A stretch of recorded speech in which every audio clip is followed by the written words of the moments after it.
for the Python workshop that we have today. There is a lesson plan available in case you guys either want to follow along or have the stuff we learned handy. I will send that in the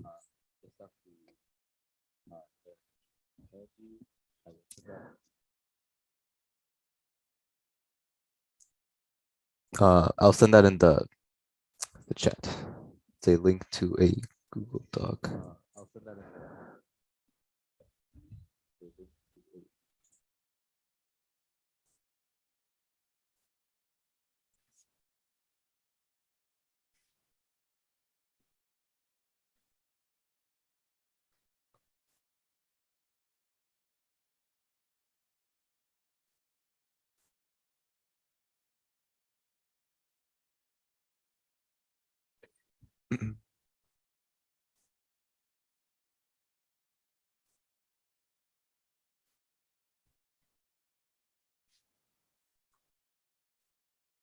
Here's,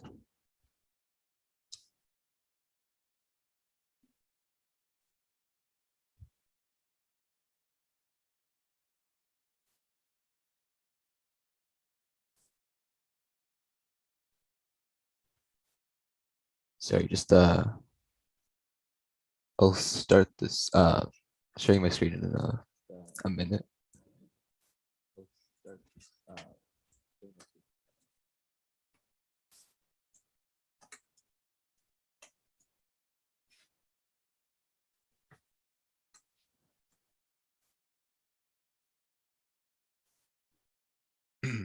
Okay, sorry, I was having an echo and I just realized why it was happening. I'll start the live stream or the screen share now.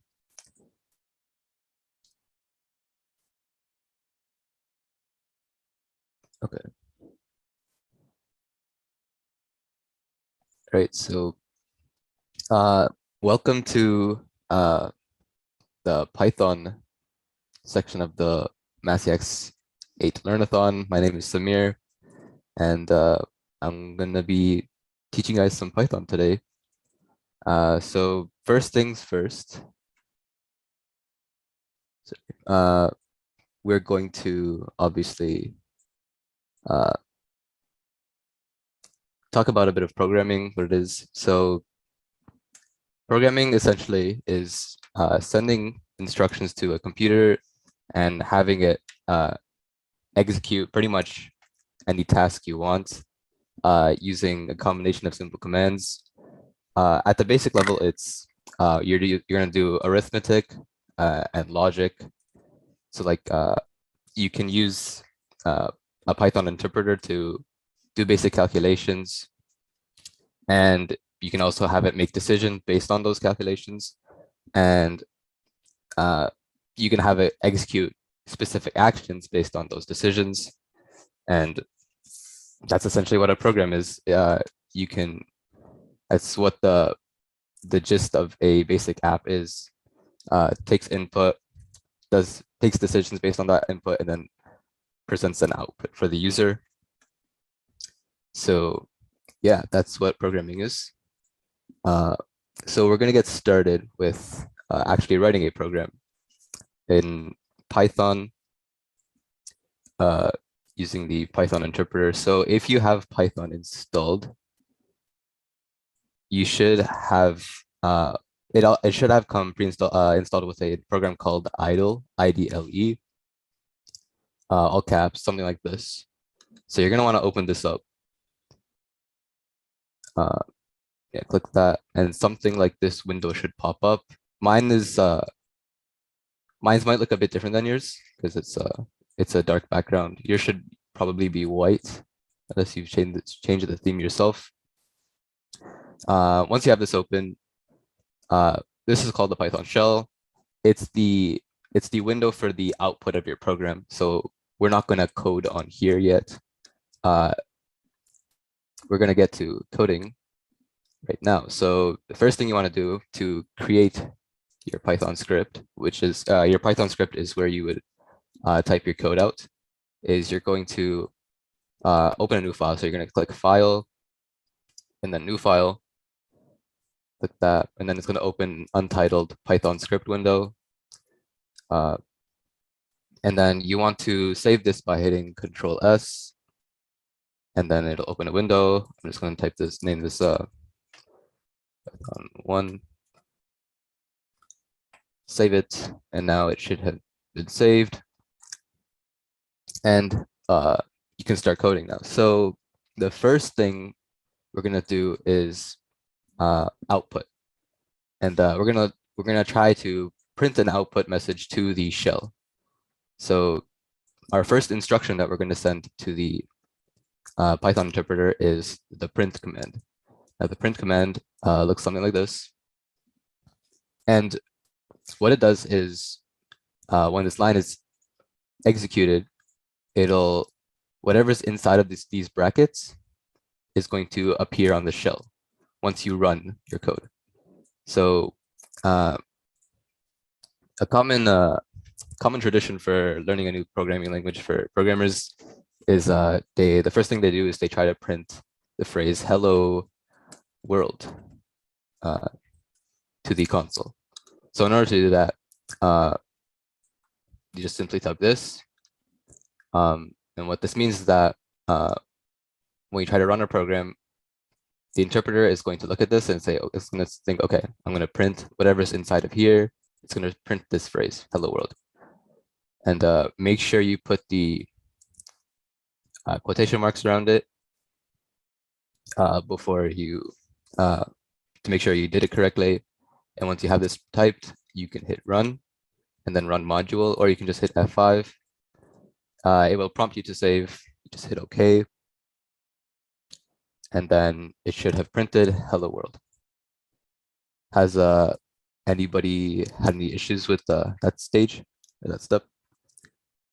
So just yeah, if you have any questions, just you can either unmute and say something, or you can just put in the chat. I'm looking at it most of the time. So yeah, if you were able to do that successfully, that's great. You could there's two ways to this is just a note. There's two ways you could have done this for the quotation marks. You could either put single quotations or double quotations. Single quotations is just an apostrophe. This also would have had the same effect. It would also print "hello world." It's a bit of a odd detail, but it'll be explained later in the lesson. So we're going to move on to the next step. So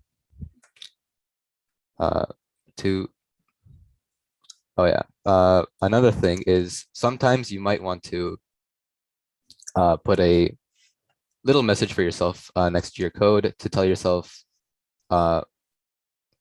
like a pointer, let's say like explaining a certain section of code, just in case like if you come back and you don't understand off the bat what your code, like you forgot what it was supposed to do, you just want words on your code that you don't want to actually run, and those are called comments, and you can write a comment on your code by putting a hashtag, and then anything you write here is going to be it's not going to be run by the interpreter. And this is important because if you have code, if you have anything that isn't code in your script, it will cause an error when you try to run something. So for example, I'll write a comment saying this prints, if I run this, the code will run fine, as if this comment wasn't here. But if I don't have this hashtag, if I try to run it, well, there's an indentation error. If I try to run it, there's an invalid syntax error. And leave. Okay, it doesn't show up on the shell. But yeah, there's an error here. It won't run because I don't have this as a comment. Now I do, and this should work. So moving on to the next topic is numerical types. And we want to work with numerical types because just the basics of programming requires mathematics. So we want to work with numbers. So we're going to start with that. So numerical types. All right, so there are two main numerical types we're going to talk about today. The first one is an integer. integer, and the integers are just whole numbers, so 3, 4, etc. They're just whole numbers, and yeah, they just look like that. The next type is called a floating point, or also known as just a float. They are numbers with decimal places, so like 2.5, 3.7, etc. Decimal numbers, and with these numbers, you can obviously do math with them. So let's try printing these numerical types. So there's a bit of a difference when printing a message with words versus a message with numbers. And the difference is that you do not need to put the quotation marks around the numbers that you print. So if we print the number 10, say, for example, I'm going to comment this out just so that it's not cluttered. If you print the number 10, you notice that I don't have the quotation marks. And if I try to print it, it would print the number 10. So actually, let me do this. Okay. Easier. Okay, so yeah, you can see that it prints the number 10, even though I don't have quotation marks with no error. And you can see, I didn't show you this before, but if we try to print a message inside of print without quotation marks, say message F5, we get an error because it says message is not defined, because it thinks that this message is something known as a variable, which we'll talk about later as well. But you can only print something without quotation marks when it's a number or a variable that's defined. Message wasn't defined, so that caused an error. But this is just the number, so it's fine that we printed this without quotation marks. We can also print floats without quotation marks. 1.5, I guess, and then we can print this. It should print 10 and then 1.5, which it does. So yeah, now we know numerical types. Now, obviously, we want to manipulate these types and use them in calculations. And the way we do that is we use mathematical operators. And the mathematical operators available in Python are addition and subtraction. There's plus and minus. There is I'll type the expressions in print statements. So there is addition and subtraction. So there's like 10 minus 5. You can do this multiplication division. So you can do 10 times 3. And you can also do 10 divided by 3. You can also do exponents. So if you want to do 2 to the 3, which is 8, you do 2 times 3. So the operator for exponents is this. So you think of it as, you usually think 2 to 3 is that. Instead of using this, we use a double asterisk as the exponent sign in Python. Yeah, so, and then there's also modulus, and what modulus is, it essentially just, the expression returns the remainder for, it's a division, and it just returns the remainder for the division expression. So if we have, let's say 10, and the modulus symbol is the percent sign, 3, 10 divided by 3 is 3 remainder 1. So this modulus would return 1. And then, yeah, there's also integer. The last one is integer division. So, and what that is it rounds down. It's just like regular division. So let's do 10 divided by 3, except it's also known as floor division. And what it does is it rounds down. It takes the division expression and then rounds it down. So yeah, so I'm going to run these expressions and then explain the output. So hit F5, run. So 10 minus 5, actually, let me comment these out. Okay, so the first print statement is 10 minus 5. 10 minus 5 is just 5, so it prints 5. The second one is 10 times 3. 10 times 3 is just 30, so it prints 30. The third one is 10 divided by 3. 10 divided by 3 is 3.333 repeating, or 1 over 3. Or sorry, it's just 10 over 3. Yeah, 3.333 repeating. This 5 at the end might seem weird. It's because floats have a certain amount of precision. They can only use a specified amount of digits, so it gets a bit inaccurate near the end. But just ignore that. For now, we won't talk about precision in this lesson. But yeah, so and then there's print. We're doing 2 to the x1 and 3, and 2 to the power of 3 is just 8. So we have 1, or sorry, we have 8. When we try to print that, and then 10 mod 3, we said the remainder was 1. So it prints 1, and then, oh, this is an integer division, sorry. Integer division is double slash. I just had division, so it printed the same thing as what I had here. If I try to run this again, it should print this number rounded down to the nearest whole number. So it prints 3. So I have a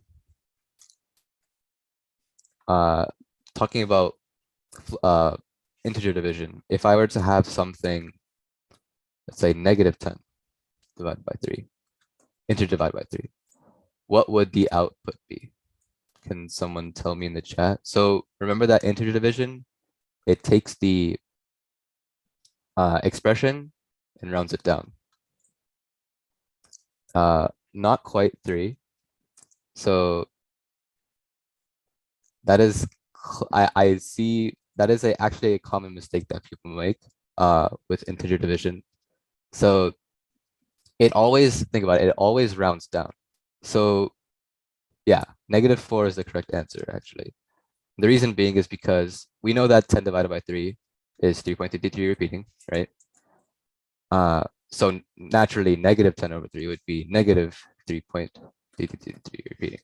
Now, if you round -3.333 down, it's not 3, but it's actually 4, right? Because if you have a number line, going downwards is negative. So if you round 3.333 down, it gets you -4. Does that make sense? It's a bit of a misconception, common misconception that people make. So hopefully you remember that. And that is the basic built-in math operators in Python. So yeah, and now that you know that, we're gonna move on to the next section. I'll put a comment. The next section is we're gonna learn about so when you're working with math, right? Sometimes you want to store these values you want to store them for use later. You want to remember it. So like, for example, I don't know, like in a game, if someone has like a certain amount of HP or like life points, you want to remember that for later on. And you want to do that, you need to store that into a certain container just to store that value. And we call those containers variables. So this is section 5. Okay, so variables. We call these variables. If you want to store a value, you store them in something known as variable. Now, a variable is you can call it any name you want. So like in math, we usually use letters for variables. So I'll do that in this example. Let's say we want to have a value x. Actually, so we had this expression, right? 10 minus 5. Let's say let's say you want to store this expression in a variable. 10 minus 5 is just 5. We can keep this value in the variable named x, and then now we have this value stored, and we can use it again later in the code as just the variable name, So we can print this x, and it should print the value that was stored into it, which is 5. So in theory, printing x should print 5. So we try running this. You can see that it printed 5. So this is this is how you declare variables. So first, the variable name comes, then it's followed by a single equal sign, then it's a 5. Or not a 5, it's whatever value you want to store into the variable. So, and it has to be in this order. You can't put 5 equals x. The reason being, you can see that I'll get an error here. The reason here is, this is because the way the interpreter sees it is, well, if it sees a 5, actually, it says you kind of sign it. So whenever it sees the equal sign, it thinks, okay, first it looks at this expression, first it looks at whatever value's here, and then it looks at whatever's here. So it sees a 5, and then it sees the equal sign. But then if you think about it, you can change the value of a 5. A 5 is always 5. So it runs into error saying that, okay, this doesn't make any sense. And it's not smart enough to know, okay, well, there is a variable here. Maybe you want to store it that way. It always tries to store this value into the variable on the left. So you always have to have the variable name here and then the value. And then it sees, okay, you're trying to store this number into something that doesn't always have a constant value. So also something that's not constant, it's a variable. So you're trying to store a value into a variable that's legal, so it lets you do that. And then you can use the variable again. Now, you can even use the variables in an expression. So let's try like x plus 5. Actually, let's do like, sure, x plus 5. You can use variables in expressions as well. So we know that x has the value 5. And so if we ever use x, the Python interpreter sees x as the value 5 for now, since we've assigned that value. So since it sees x plus 5, it should see this as 5 plus 5. And so it should print whatever 5 plus 5 is, and it should print 10. So yeah, if we do that, it should print 10. It doesn't print the literal expression. Like if you do this, it doesn't actually print the expression. We showed that here, just in case anybody was wondering though. It doesn't print the literal expression. Whenever Python sees a actual mathematical expression, it always tries to evaluate the mathematical expressions first and replaces them with whatever value they represent. So as it executes every line, it replaces all expressions with a number. So, and then runs it. So when it sees the x plus 5, it replaces it with a 10 and then runs it essentially. That's just how the interpreter thinks, not necessarily a thing we need to remember. It might make it thinking about stuff easier though. So we can name variables in different ways actually, and we don't need to use single letters. We can use whole words if we want. And that makes knowing what a value represents much easier. Let's say, for example, you want to know the color, or actually not color, age of someone, right? This age is a valid variable name, and we can just use whatever number we want. Let's say 20. And if we just print age,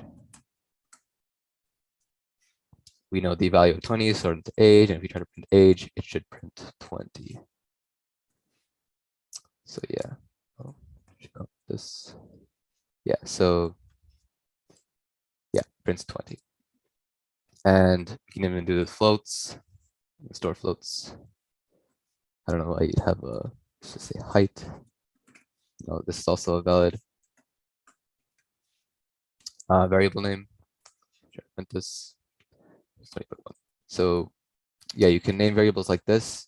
You can also put underscores in your variable names. Let's say if you want a variable name, like a sentence in your variable name, like let's say you want, my name's Samir, so what if you want like Samir's height, say 20.1. So if you type Samir's height, this is a valid variable name. It should work. So 20.1 works. So you can have underscores, but you cannot have spaces. So you can see that if I try to have a space here, it would cause an error because it sees what it does is it sees this as two separate variables, but then it sees that there's no operation between them, so it gets confused. Invalid syntax. The code has, whenever you see the error invalid syntax, it means that it just doesn't know what to do because it doesn't make sense. The line of code doesn't make sense. So yeah, if you want to do spaces, use underscores instead. You can also use numbers, but if you do use numbers, let's say I want to do my height at like age 5, for example. This would work. 5. This works. You can put numbers in variable names as well. It doesn't see it as like I guess Samir's height multiplied by 5, because that's like if you like in math, if you have like 5x, for example, it's the same thing as x times 5. That's not what it is. It just thinks of 5 as in the variable name if you declared it like that. But you have to make sure that if you include numbers in your variable names, like I can include it here, I think. Oops, I have to change this. Oops. This works as well. If you want to, you can have numbers in your variable names, so long as they're not the first character in the variable name. So you can see if I try this, I will actually run into an error. It sees that there's a literal number here. So like a literal number means that it's just like literally a 5. And then it sees a number and then a variable. And Python doesn't evaluate multiplication that way. It just sees it as an invalid syntax. It doesn't know what to do when that's the case. So it gets confused. So you cannot use numbers at the beginning. You can use underscores at the beginning, though that works. Just not numbers cannot be the first character in your variable name. See, this works. So yeah, that is pretty much how you store values into I guess a variable that you can use later. So now moving on, comment this out. Are there any questions about variables? Because they're a really important tool in programming. I think probably the most important tool in programming. Arguably one of the most useful. So it's very important that you understand them well if you want to get into programming a bit deeper. But if not, then that's great. We'll move on to the next segment, which is other variable types. So, other variable types. So we talked about, so far we've talked about 2 types. We learned about numerical types, which are the integer and float. These are one type of variable type. And other than numbers, like floats and integers, there are other types in Python that you can use. the first type is a string, and we actually did use strings before when we were printing hello world. So this hello world, this orange text is a string. So this is a type. So for example, we can store this into variables. So say message equals hello world. We can store this we can store the words into a variable. It may sound weird because usually in math, whenever you're working with variables, they usually be numbers. But in programming, you can store more than just numbers into variables. You can store messages, and then you can even print those strings later on. So I'm going to try to print out message, and it should print out. It should have the same effect as printing just hello world, because as we said before, whenever Python sees a variable, it replaces whatever value was inserted to it with whatever the variable was. So it should whenever Python interprets these lines, whenever it sees message, it should replace it with hello world and then run it. So in theory, doing print message after inserting hello world into message should print hello world. If we hit run, you should see that it prints hello world. So yeah, you can, this is a string. They're useful for printing messages with words into the console, because a lot of times you want to, just not printing numbers into the console isn't all that useful. If you don't know, maybe you want to say, you want to put a message along with a value saying, oh, this value is the height. And then you can print the height and say, so that you know what the console's outputting. So for example, let's say my height, or say h, for example, equals 20. And let's change our message to Samir's height is, here's, and I'm gonna, okay, we're gonna print a message saying, so we're gonna do message, comma, h. So we didn't see this before when we were printing. It's actually using a comma. You can separate stuff in commas when you're printing. And what it does is it prints the first thing and then puts a space and then prints the second thing. So here we put message, comma, h. So it should print the message first, then put a space, and then it should print h, which is 20. So it should be Samir's height is space 20. Should print that. See now. Oh, I should probably delete this. It says Samir's height is 20. Now we can have both numbers and words together in our console just by using a variable. I could have just put Samir's height is here, would have been the same thing. But this is just to show you that you can put messages like we put before in a variable, and you can print those messages again. So those are strings.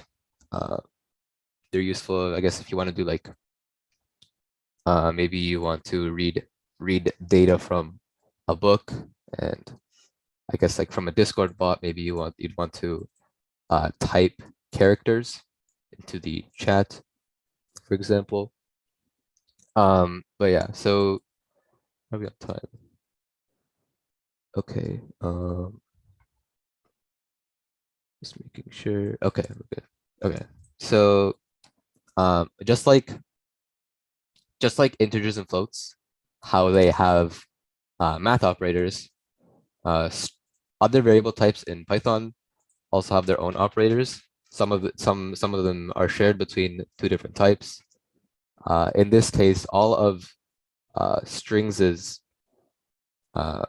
operator types are shared with math operators. In this case, strings have three built-in operator types, and that is addition, multiplication, and actually I think there's two. Yeah, I think. Yeah, yeah, there's just two actually.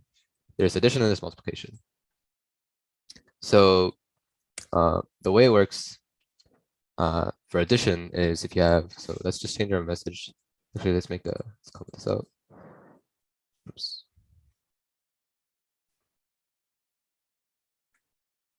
Okay, so the way addition works between two strings is it just, let's say, for example, you'd have string 1 equals cat, and then str2 equals dog. The way it would work if you tried to print, actually, let's store this in another variable. Let's store str1 plus str2 in a variable. So the way this works is, what it does is it joins the two strings, or it's also known as concatenation. What it does is string 3 would be cat and dog joined together. So in theory, it should be cat plus dog. It should be a string like this. That's what it should be in theory. So let's check it out. Let's try to print string 3. If we try to print it, should print cat dog. That's what it does. So let's say, and this might try not to be misled by something you might see, because you can have more than just letters in a string. You can actually have numbers. Like say, for example, if I try to print the string 10, they should print it.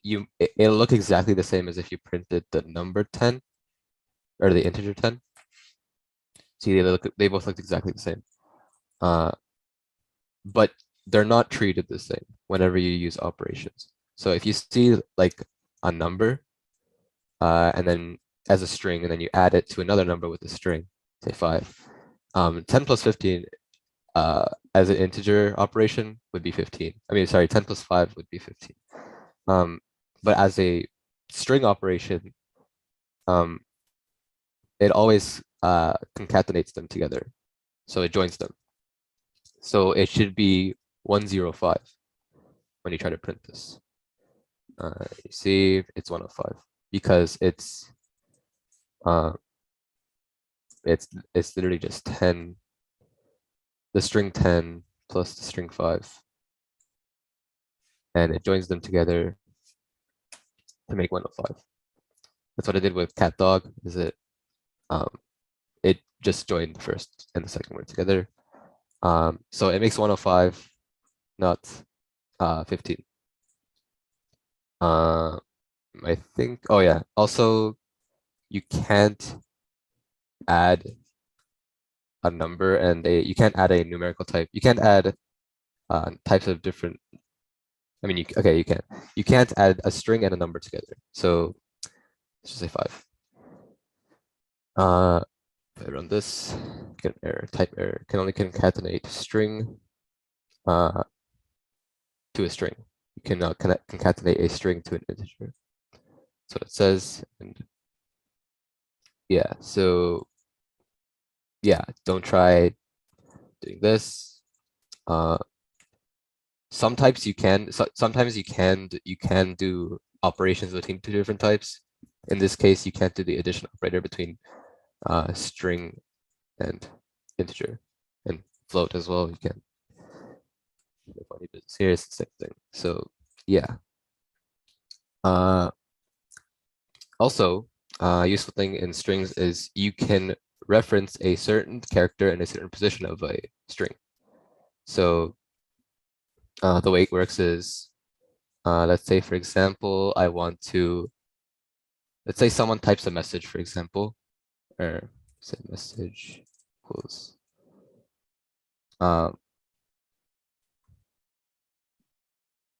the cat, I guess, let's say. And let's say they're sending you some secret message, and the way to decode that message is you take the second character of each message and you add it up together, I guess. To reference the second character of a string, or sorry, not message. To reference the second character of a string, the way you would do it is you would you would have at the end of a string, or at the end of the string, you would have square brackets, and then inside of the square brackets, it's a numerical position of the character that you want. So in this case, we want, let's say we said second position. So in this case, you want to do the age. This is a bit tricky if you haven't, if you're just starting programming. If this is like your first ever programming language, this might seem odd to you. But in order to reference the age here, we would not put a 2, but we put a 1. This is because when you're referencing indexes of a string, they're what's known as zero-based indexes. And that means that the first index is actually index 0. So if you want to reference the t, you'd put 0 here. And if you want to put the h, you'd put 1. If you wanted to reference the e, reference 2. The space here would be 3, and so on. So the first index is actually index 0. The second index is index h. Okay. So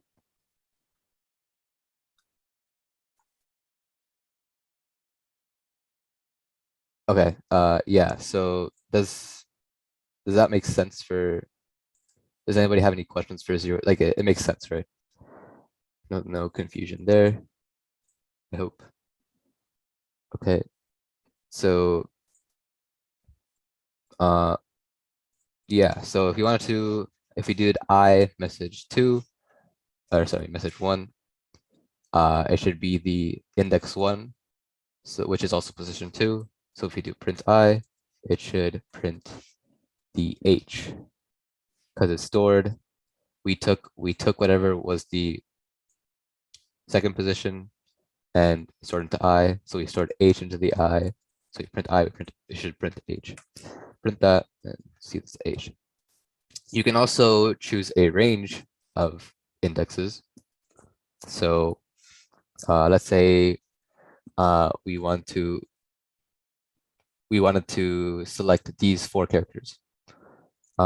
The way you do it is you'd put one number and then a colon and then a second number. So the second number is the end position. So in this case, we want to stop at A. That's index 1, 2, 3, 4, 5, 6. We're going to put 7 here because what it does is it stops at the oh, sorry, not 7. I started at, I don't know why I started at 1. It's 0, 1, 2, 3, 4, 5. So t is 6. We're going to put 6 because it picks the character before 6. Say weird technicality, but that's what it does. So I is the characters between the range index 1 and index 6. It includes 1 but doesn't include 6.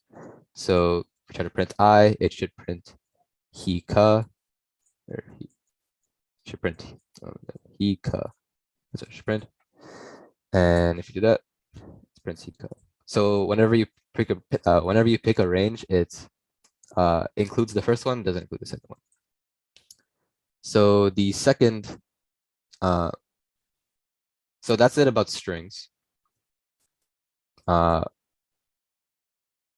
or less. These are pretty much all the built-in operators you can use with strings. Oh, sorry. I forgot one thing actually.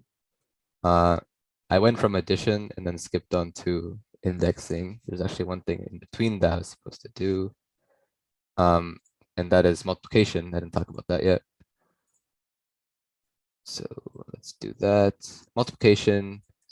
pretty simple. What it does is if you have one string, let's say, yeah, and then we do try to print str1, you can multiply. Whenever you multiply string, you have to use a integer as the second operand. So let's say 10. And what this does is it takes the string yeah and then joins it with it makes it into a string of 10 yeahs. So it makes it into a string of 10 string ones prestigious. Yeah. So if we try to print this, it would print a string of 10 yeahs. So if we print that string of 10 yeahs. So yeah, just make sure you don't put a string here.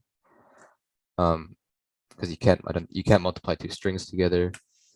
You get an error, can't multiply sequence by non-int type string. And also make sure it's in this specific order. You can't do 3 times str1 because whenever it sees it 3 times, it expects an integer here. Because that's how the interpreter goes. It goes up, down, left to right. Generally. Oh, actually, you can put it reversible. I apologize. Never mind. You can put it this way. So yeah, you can put it. Sorry, you can put it both ways. When you multiply, a string and an integer, and you can't multiply two strings together. So that's addition and subtraction, and you learn indexing.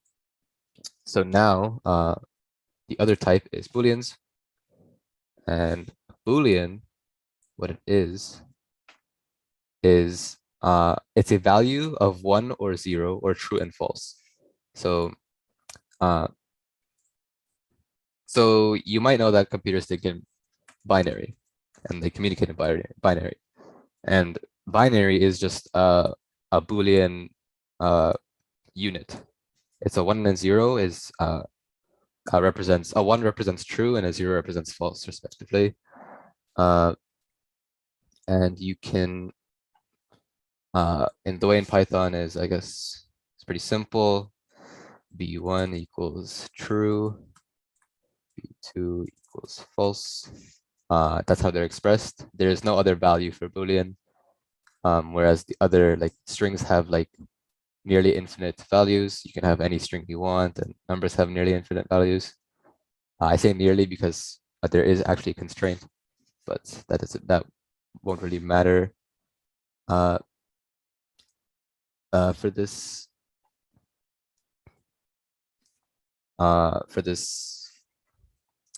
lesson. But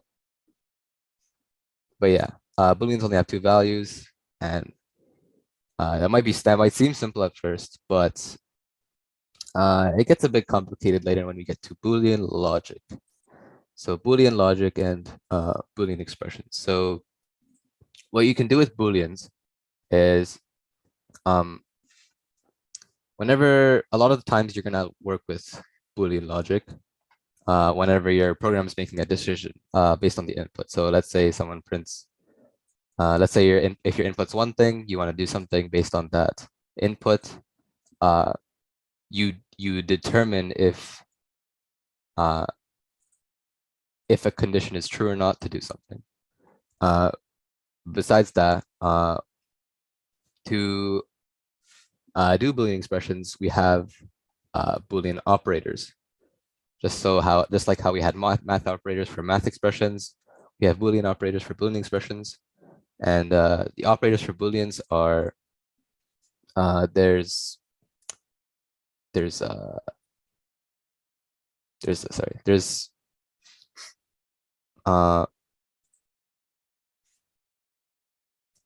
so okay, so for Booleans, the way you work with them is you use or and and. Or and and.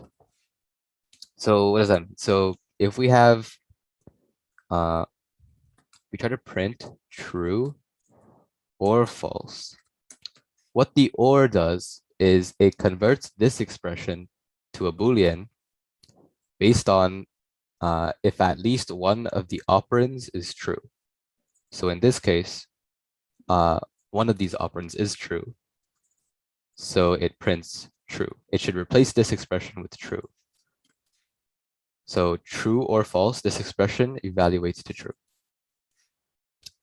We can see that if we print it, it's true. If we just set this to false, then it should print false because none of them are true. So, yep, it's quite literally, you can read it out to yourself and think if this makes sense. Print whether or not this expression, print true if this expression is true or if it's false. Or I guess one other way to think about it is that the OR represents an addition sign. Whereas we know true is a 1 and the false is a 0, and this is a plus. This evaluates to just 1, and 1 is true. So true or false, or 1 plus 0 is 1, and 0 plus 0 is just 0, which is false. Now you might think, okay, what if you have true or true? Obviously this evaluates to true because at least one of them is true, but it might be weird to think, oh, you're doing 1 plus 1 equals 1. In this case, yes, whenever you work with Boolean logic, it's a bit weird. In this case, if you do have a 1 plus 1 in Boolean logic is just 1. It's weird to think about, but that's what it is. It's not 2, it's 1. There's a reason behind that, but I don't want to get too deep into binary in this version of the Learnathon. So just remember that if you have true or true, it's just true.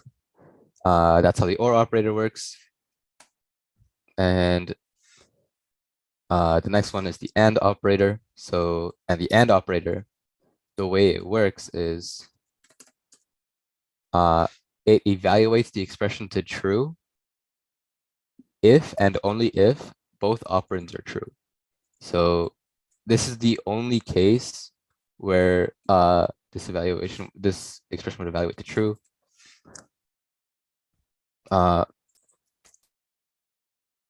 Otherwise, like if it was any other combination, if this was false, if this was false, or if they were both false, then it would evaluate to false. So if we just try to see this, we try to print it, it prints true. If we set this to false, it should print false. So that is Boolean operations with Boolean operators.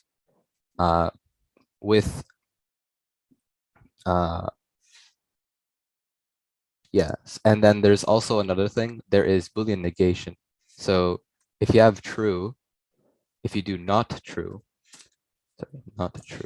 what it does is it takes this Boolean expression and it reverses whatever the value is. So not true would be equal to false, and not false would be equal to true. So there's that's pretty much all the operations with Boolean expression with Booleans, but there are operations you can do with other variable types to obtain a Boolean value. And these are a bit more useful. For example, let's say you want to check the condition 1. Let's say you have 2 variables, right? Let's say your height is age is 15 or 10. And let's say the requirement, let's say if you want to go on a ride, is equal to, let's say the requirement is 15.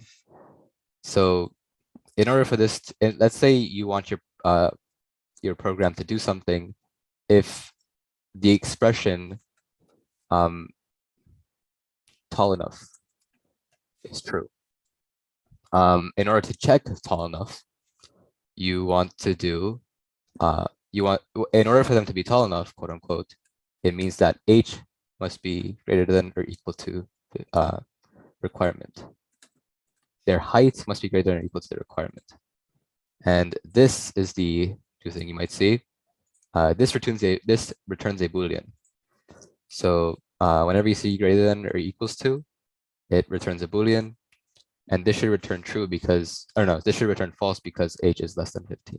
This expression is not true, so it should return false because h is not greater than or equal to 15. See that it prints false. If we did less than or equal to, you can see that it prints true because h is less than 15. If you want to check equality, it's not equals to, it's double equals. This is how you check equality. I know in math you use single equal signs, but in programming, single equal signs are used to assign values. Double equal signs are used to check equality. And so this is false because h is not equal to requirement. And yeah, there are other operators, and you can find them in the document, but we're running a bit low on time. We are actually done. However, there's just one small thing I want to cover before we finish. Should just take a minute. It's user input. So, the document, I did send it a bit earlier in the chat. I will resend the link. Here you go. So yeah, that is the link. Problem. Yeah, the last thing I want to cover is just user input. It's quite simple. It uses a function called input. This is a new function that we learned. Before, the only function we used so far was print. Another built-in function is called input, and what it does is what it'll do is when the code runs input, it'll go to the console and then wait until the user enters something. And then once the user enters something, it retrieves that value, and then you can use that value for whatever you want. Generally, you want to store that into a variable. Let's say age. I don't know why I'm using age a lot. Age and height is very first thing that comes to mind. Say input, and the input parameter before the input parameter is just whatever goes in the brackets. For the print, in the case of print, the parameter is whatever you wanted. In this case, it's also the same thing, but I'm just going to use a message. Input parameter, enter your age. And should go inside. So input, so the input treats the parameter the same thing as print treats its parameter. It just prints the message out. So if we run this, print, it runs enter your age. And then we're just going to enter a number, 15. Oh, I should probably print age actually. Age. Yeah, so we're going to print age after we run it. Actually, type, oops, you are age years old. Okay, so what it's going to do is just going to tell us quite simply what our age is. We told it. It's going to say enter our age. We're going to put 18. Enter. It says you are 18 years old because it took our age as the input, assigned that value to age, and then whenever we called age again, whenever we referenced age, it replaced that value with what our input was. In this case, 18. It took that, replaced age with 18, and yeah, that's how you take user input. Very useful thing. You can also take input from many other sources, but you won't cover that. Other than that, this workshop is the first segment of the Python workshop is actually done now. So unless you have any questions, it is now Oh, uh, one more thing. The segment is done. However, there is a practice section for the first module. If you'd like to try it on your own time in your break, you could. There is also an activity for the break time. So you can choose to do this. It's a short practice problem. You can go back to the previous sections and in case you need refresher for tips on how to solve this problem. Other than that, it's completely optional. Don't have to do it. If you can, I will be taking up solutions at the beginning of the next module. But yeah, other than that, this module is done. The next segment would start at, I believe, the practice. It's in the doc. It's like it's right underneath user input. Yeah. Yeah, it's right before. Yeah, it's right after user input. So yeah, attempt it if you want. It's a good refresher. If you're able to do it, then it's yeah. Yeah. Other than that, this is we are finished for the current module. But yeah, unless you have any questions, you're free to go.